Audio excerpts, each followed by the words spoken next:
Everyone, आज चाहिँ हामीले बर्नलिस थ्योरम गर्न जाँदैछौँ। यो चाहिँ डेरिभेसन, यो डेरिभेसन गर्न जाँदैछौँ। यो चाहिँ one of the important derivation हो, एकदम फ्रिक्वेन्टली सोधिरहेको हुन्छ। अनि यो चाहिँ फ्लुइड स्ट्याटिक्स च्याप्टरबाट हो, फिजिक्सको। अनि यसको यो थ्योरम गर्न जानुभन्दा अगाडि पनि हामीले फर्स्टमा नि सिम्पल टर्महरू चिजहरू बुझ्नुपर्ने हुन्छ के। अब हामीले यो फ्लुइड स्ट्याटिक्स भन्ने च्याप्टर छ त यो पुरै च्याप्टरभरि नै हामीले जे गर्छौँ नि सबै आइडियल फ्लुइडलाई लिएर हो कि। आइडियल फ्लुइड भनेको कस्तो भन्दाखेरि चाहिँ जुन फ्लुइड चाहिँ इन्कम्प्रेसिबल हुन्छ, नन विस्कस हुन्छ, तिनीहरू चाहिँ आइडियल फ्लुइड हुन् कि। अब यो डेरिभेसनमा पनि हामीले आइडियल फ्लुइड लिनुपर्छ। अब आइडियल फ्लुइड मैले भने आइडियल फ्लुइड भने इन्कम्प्रेसिबल हुन्छ, नन विस्कस हुन्छ। बट इन्कम्प्रेसिबल भनेको के हो त, नन विस्कस भनेको के हो त? इन्कम्प्रेसिबल भनेको चाहिँ यदि त्यहाँ त्यो फ्लुइडको डेन्सिटीमा चेन्ज आएको छैन, कुनै पनि पोइन्टमा त्यो डेन्सिटीमा चेन्ज आएको छैन भनेपछि त्यसलाई चाहिँ इन्कम्प्रेसिबल फ्लुइड भन्छ। जस्तै नन विस्कस फ्लुइड भनेको के हो भनेपछि तिनीहरूमा चाहिँ जस्तै फ्लुइडको पनि यस्तो हुन्छ नि, एउटा लेयर यो फ्लुइड भयो होइन, अनि एउटा लेयर विस्कस फोर्स भन्ने हुन्छ कि नै, हो त्यस्तै एउटा लेयर यो भयो, यो के अरे फ्लुइडको एउटा लेयर यो भयो, अनि इन दुईवटा मध्ये पनि यो दुईवटा लेयरको बिचमा पनि फ्रिक्सन लाग्छ के। त्यो पानीमा जस्तै फ्लुइडमा पनि फ्रिक्सन लाग्छ कि, त्यो फ्रिक्सन नलाग्ने कन्डिसन नन विस्कस त्यो भयो होइन। बुझ्नुभयो नि? आइडियल फ्लुइड भनेको कस्तो अरे, इन्कम्प्रेसिबल भनेको डेन्सिटीमा सेम। जस्तै यहाँ एउटा फ्लुइडको ल्यायौँ, यो फ्लुइडको पनि सेम डेन्सिटी छ, यहाँ लिएको फ्लुइडको पनि सेम डेन्सिटी, मतलब डेन्सिटीमा चाहिँ चेन्ज नआउने भनेको इन्कम्प्रेसिबल। नन विस्कस भनेको के भयो, त्यही त फ्रिक्सन बिट्विन टु लेयर्स नहुने, रिलेटिभ मोसन नहुने के, त्यो भयो। यति भएपछि आइडियल फ्लुइड बुझ्यौँ होइन। त्यस पछाडि हामीले बुझ्नुपर्ने स्ट्रिमलाइन फ्लो। स्ट्रिमलाइन फ्लो भनेको चाहिँ यदि गिभन पोइन्टमा सेम भेलोसिटी छ भनेपछि कस्तो भनेपछि यो फिगरमा हेरौँ है। यो एउटा पोइन्टमा लिएँ है मैले, यो पोइन्ट यो लिएँ, यहाँबाट चाहिँ एउटा ए नाम गरेको फ्लुइड पास हुँदैछ। यो फ्लुइडको भेलोसिटी यहाँ के हुन्छ भने चाहिँ v1 हुन्छ भनेपछि अर्को यहाँ बी भन्ने फ्लुइड पास गऱ्यो भने पनि यसको पनि भेलोसिटी v1 हुन्छ क्या। बुझ्नुभयो कि नै? जस्तै एउटा यसरी एउटा यो भयो होइन, यहाँबाट फ्लुइड पास गरेको छ अनि यहाँबाट निक्लेको छ। अब यहाँ एउटा यो पोइन्टमा आयो अनि यसमा चाहिँ के भन्ने फ्लुइड पास गर्यो, के भन्ने फ्लुइडको यो पोइन्टमा चाहिँ v1 भेलोसिटी छ। फेरि यहाँबाट क्यू भन्ने भेलोसिटी आयो, क्यू भन्ने एउटा फ्लुइड आयो होइन। अब त्यस्तो त भन्न मिल्दैन, बट बुझ्नको लागि क्यू भन्ने फ्लुइड आयो भनेपछि यसको पनि यो पोइन्टमा चाहिँ v1 नै हुन्छ कि भेलोसिटी। बुझ्नुभयो नि? Same velocity at the given point. यहाँ पुरैमा सेम भेलोसिटी होइन कि, त्यो पोइन्टमा चाहिँ सेम भेलोसिटी कि, जुन फ्लुइड आए पनि त्यो पोइन्टमा चाहिँ सेम भेलोसिटी हुने। बुझ्नुभयो नि? यति बुझ्नु पऱ्यो। अब त्यस पछाडि आयो यो फिगर होइन। यो फिगर के छ भने यो सानो यो एउटा सानो क्रस सेक्सन भएको, यो एउटा ठुलो क्रस सेक्सन भएको एउटा यो स्ट्रक्चर हुन्छ। यो चाहिँ कस्तो हुन्छ भन्दाखेरि यहाँबाट चाहिँ पानी जस्तै फ्लुइड पास गर्छ भनेपछि जस्तै यो पोइन्टलाई हामीले ए मान्यौँ, यो पोइन्टलाई हामीले ए ड्यास मान्यौँ होइन, अनि यो पोइन्टलाई बी ड्यास मान्यौँ, यो पोइन्टलाई बी मान्यौँ, अनि यसको क्रस सेक्सन ए1 मान्यौँ हामीले, सानो ए1। किन बुझ्नुभयो नि? सानो ए1 भनेको यसको क्रस सेक्सनलाई मान्यौँ, एरिया के क्रस सेक्सन एरिया, यसको क्रस सेक्सन एरियालाई सानो ए2 मान्यौँ होइन। भेलोसिटी यसको कति यहाँ यो पोइन्टबाट यस्तै आउने यो पोइन्टबाट आउने फ्लुइडको भेलोसिटी कति छ, v1 छ, सानो v1। यो पोइन्टको चाहिँ v2 छ होइन।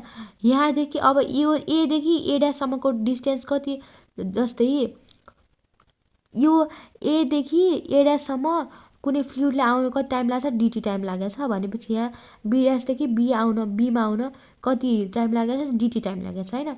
यो भनेको चाहिँ सेन्टरबाट यो तलको लाइक हाइट भयो h1 भयो, यो चाहिँ h2 भयो।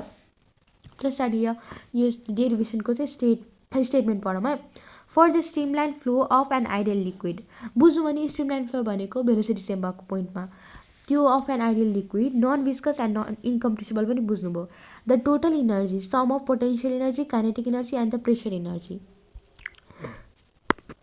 For the streamline flow of an ideal liquid the total energy, sum of potential, kinetic and pressure energy per unit mass remain the constant at every cross section throughout the flow. यहाँदेखि यहाँ flow हुँदासम्म जताकतै पनि यो total energy, sum of potential energy, kinetic energy, pressure energy चाहिँ per unit मासमा चाहिँ same constant हुन्छ क्या। एभ्री क्रस सेक्सनमा। बुझ्नुभयो नि भनेको। अब यो हामीले जस्तै आइडियल लिक्विड मानेको छौँ नि, तर यो चाहिँ रियल लाइफमा हल्का हुँदैन के आइडियल लिक्विड, किनभने अब दुइटाको बिचमा फोर्स लागिहाल्छ। जस्तै नन विस्कस भनेको छौँ होइन, नन विस्कस हुँदैन कि लाइक कुनै पनि फ्रिक्सन फोर्स हामीले त्यही भएर त विस्कस फोर्स पढायौँ, त्यही भएर हामीले आइडियल लिक्विड मानेको है। यो लाइक रियल लाइफमा चाहिँ अलि नट पोसिबल टाइपको। अब यो हो हामीले प्रुभ गर्नुपर्ने स्टेटमेन्ट। यो स्टेटमेन्ट बुझ्नुभयो के हुनु पऱ्यो, सम अफ यति चाहिँ के हुनु पऱ्यो, कन्सटेन्ट हुनु पऱ्यो भन्ने कुरा होइन। यो निकाल्नु पर्ने हामीले। अब हामीले फर्स्टमा के गर्नु पऱ्यो भनेपछि कन्सिडर अ पाइप एबी। यो एउटा पाइप एबी हो, एबी पाइप कन्सिडर गर्नु पऱ्यो जहाँ चाहिँ नन विस्कस र इन्कम्प्रेसिबल फ्लुइड इज फ्लोइङ। बुझ्नुभयो नि, यो एउटा हाम्रो पाइप एबी हो जहाँ चाहिँ इन्कम्प्रेसिबल नन विस्कस फ्लुइड चाहिँ फ्लो गरिरहेछ, किनभने चाहिँ हामीले यो आइडियल फ्लुइड मानेको छौँ होइन। बुझ्नुभयो नि, त्यस पछाडि के गर्नु पऱ्यो, late A1 P1 V1 H1, मैले यस्तोवाला V1 गराएको छु भेलोसिटीलाई, H1 A2 P2 are the area of cross section, pressure, velocity, height at the end A and B. A इन्डको लागि area of cross section A1 यस्तो के, बी इन्डको लागि A2 यस्तो लेट गरेको है, यसमा केही छैन। अनि त्यस पछाडि let in time dt fluid at end A reaches to A dash. जस्तै मैले भने त टाइम डिटी टाइममा एदेखि ए ड्यासमा, यो ए ड्यास हो है, एदेखि ए ड्यासमा फ्लुइड रिच गर्छ भनेपछि टाइम डिटीमा बी ड्यासदेखि बीसम्म फ्लुइड रिच गर्छ। त्यही लेखेको छ यहाँमा, केही लेखेको छैन। इन टाइम डिटी अब त्यस पछाडि त्यसो भएपछि अब हामीले लाइक के भन्छ त्यसलाई, सरी लेट गरेर कन्सिडर गरेर सक्यो होइन। त्यस पछाडि हाम्रो के आयो, यो पोइन्टमा ए पोइन्टमा चाहिँ कति फोर्स लाग्छ त त्यो लेख्नु पऱ्यो। Force acting on the fluid at the end A इन्डमा चाहिँ कति त्यो फ्लुइडलाई कति फोर्स लागेको छ, मतलब फोर्स मतलब प्रेसर होइन, नै फोर्स भनेको प्रेसर भने होइन नि त, यहाँ लाग्ने फोर्स। अब जस्तै अर्को एउटा कुरा पनि भनिदिन्छ यहाँ, एमा लाग्ने प्रेसर र एमा लाग्ने प्रेसरलाई के डिफ्रेन्ट होला त, एमा धेरै प्रेसर लाग्छ, एमा कम प्रेसर लाग्छ। किनभने चाहिँ हामी जस्तै अब कुनै पनि पाइपको के मोटो क्रस सेक्सन भयो भने, अलि ठुलो पाइप भयो भने बिस्तारै आउँछ कि नै, प्रेसर पनि हो हुन त, बट मेनली भेलोसिटी के, म के भनिरहेको छु बुझ्नु होला है। ठुलो पाइप यस्तो ठुलो क्रस सेक्सन भएको पाइपमा चाहिँ भेलोसिटी के हुन्छ, कम लाग्छ, किनभने चाहिँ त्यो प्र्याक्टिकल गरेको पनि कुरा हो कि। अब जस्तै ठुलो पाइप भयो भने अलिक बिस्तारै आउँछ नि त पानी, अनि सानो पाइप भयो भने त्यो हुन्छ अलिक प्रेसर लाग्छ, त्यही हो कुरा होइन। अब टपिकमा force acting on the fluid at the end A इन्डमा फ्लुइड कति के अरे फोर्स कति एक्ट गरेको छ, फोर्स इज इक्वल टु, अब यो कसरी आयो भन्नु होला होइन। प्रेसर भनेको फोर्स अपन एरिया हो, force is equal to P times A हो कि नै, त्यही भएर अब हामीले त यहाँ ए इन्डमा निकालिरहेको छौँ, त्यही भएर P1 A1 लेखेको है।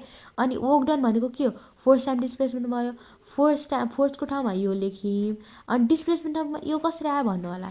डिस्प्लेसमेन्ट अब जस्तै भेलोसिटी भनेको के हो, भेलोसिटी भनेको के हो, displacement time upon time taken भनेपछि हामीले हाम्रो यहाँ टाइम कति छ, डिटी टाइम छ, भेलोसिटी कति छ, V1 छ, किनभने ए पोइन्टमा निकालेको छ V1 dt is equal to S हुने भयो कि नै, त्यही S1को ठाउँमा त्यही लेख्यौँ होइन। बुझ्नुभयो नि, त्यस्तै गरेर W2 को पनि वर्क डन बी पोइन्टमा पनि वर्क डन कति आयो, P2 A2 V2 dt आयो होइन। अब त्यसै total work done on moving from point A to B, point एदेखि पोइन्ट बीमा जाने बेला टोटल वर्क डन कति लाग्छ त भन्ने कुरा।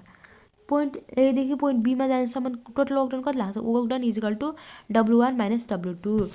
यहाँ लागेको वर्क डन माइनस यहाँ लागेको वर्क डनलाई माइनस गरेपछि चाहिँ टोटल वर्क डन आउने रहेछ।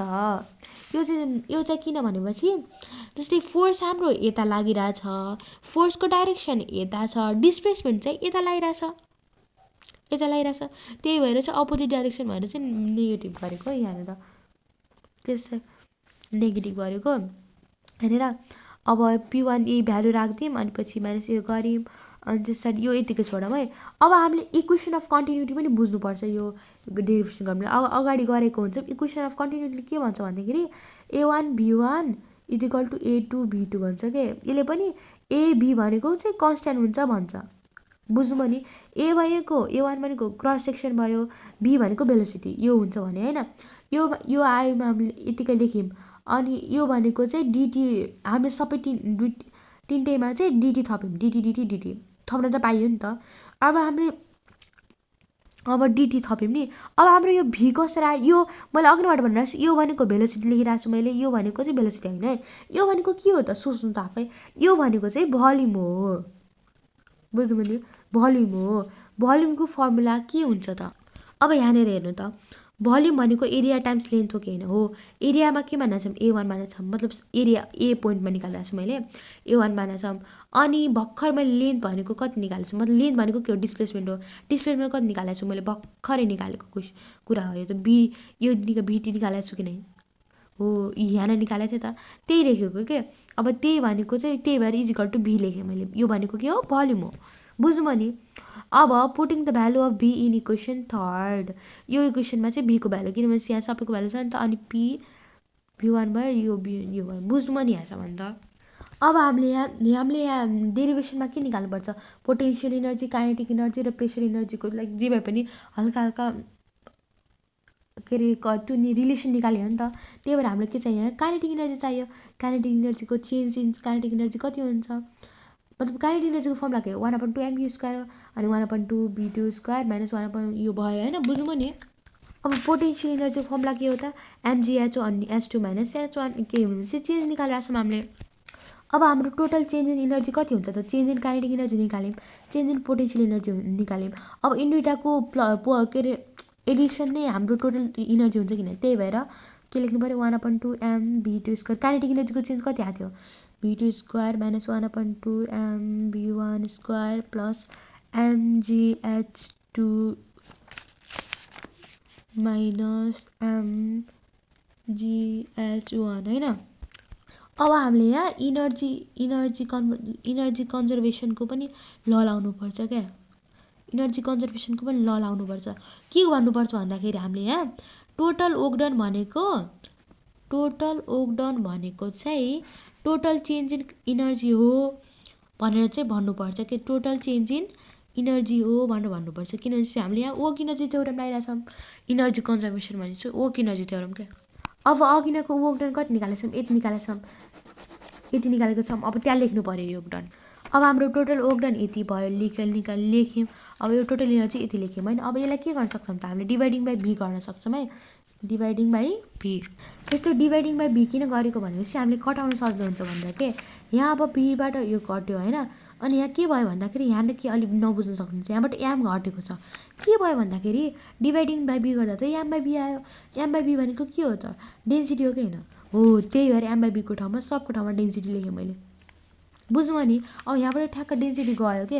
अब डेन्सिटी गएपछि के आयो, यहाँ त डेन्सिटी छैन। अब त्यही भएर डिभाइडिङ बाई डेन्सिटी गर्नु पऱ्यो। Dividing by density all side लेखे पनि हुन्छ, म यतिकै डाइरेक्ट गर्दै बुझ्नुहुन्छ भनेर है। यति आयो है, यहाँनिर चाहिँ मैले मिस्टेक गरेर चाहिँ 1 हो है। अब 1 को यता सब एउटा साइडमा अनि 2 को यता एउटा साइडमा लेखौँ है। मैले 1 को यता 2 को यता लेखेँ। अब यति भएपछि हेर्नु त सेम आएको छ कि छैन। यति भएपछि हाम्रो के थियो, क्वेसनमा प्रुभ गर्ने के थियो, ठ्याक्कै त्यही इजिकल टु कन्सटेन्ट लेख्न आयो कि नै, हो। यही नै हो हाम्रो बर्नौलीज इक्वेसन। हामीले प्रुभ गर्नु भनेकै यही हो के, हामीलाई मेन प्रुभ गर्नुपर्ने भनेकै यही हो, बुझौँ नि।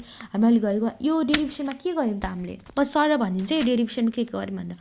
फर्स्टमा चाहिँ फोर्स निकाल्यौँ, अनि फोर्स भनेको प्रेसर टाइम्स एरिया हुन्छ, अनि वर्क डन निकाल्यौँ फोर्स एन्ड डिस्प्लेसमेन्ट गरेर। अनि वर्क डन निकालेपछि के भयो भन्दाखेरि चाहिँ अनि चेन्ज इन वर्क डन निकाल्यौँ, टोटल वर्क डन के चेन्ज इन वर्क डन भन्न आएछ। टोटल वर्क डन निकाल्यौँ, अनि यहाँनिर माइनस हुन्छ, किन चाहिँ अपोजिट डिरेक्सन छ, अनि यस्तो आउँछ। अनि त्यस पछाडि हामीले के ल्यायौँ, इक्वेसन अफ कन्टिन्युटी ल्यायौँ। इक्वेसन अफ कन्टिन्युटीमा चाहिँ डिटी थप्यौँ, अनि यहाँ चाहिँ त्यो यसको सानो भ्यालु निकाल्यौँ, मतलब अलि सानो टर्म निकाल्यौँ क्या। अनि त्यस पछाडि चाहिँ हाम्रो चेन्ज इन काइनेटिक इनर्जी लेख्यौँ, अनि त्यस पछाडि चेन्ज इन पोटेन्सियल इनर्जी निकाल्यौँ, त्यस पछाडि चाहिँ टोटल इनर्जी निकाल्यौँ। जुन दुइटाले change in total energy but हाम्रो टोटल चेन्ज इन गरेको छौँ त्यति बेला गर्नु परेन, त्यति निकाल्यौँ। अनि वर्क डन चाहिँ total energy change in energy हुन्छ भने मैले चाहिँ साइड अगाडिको इक्वेसन यो निकाल्यौँ भने डिभाइडिङ बाई भी गऱ्यौँ भने आयो अरू गरेर। सो आजको लागि चाहिँ यति नै भयो। इफ कतै पनि कन्फ्युजन छ अरू मैले भन्ने बेला केही मिस्टेक गर्न सकेको हुन्छ है, अनि केही मिस्टेक भएको छ भने चाहिँ पनि कमेन्टमा भन्नु होला, म चाहिँ त्यसलाई सच्याइदिन्छु। So That's it for today. Bye bye.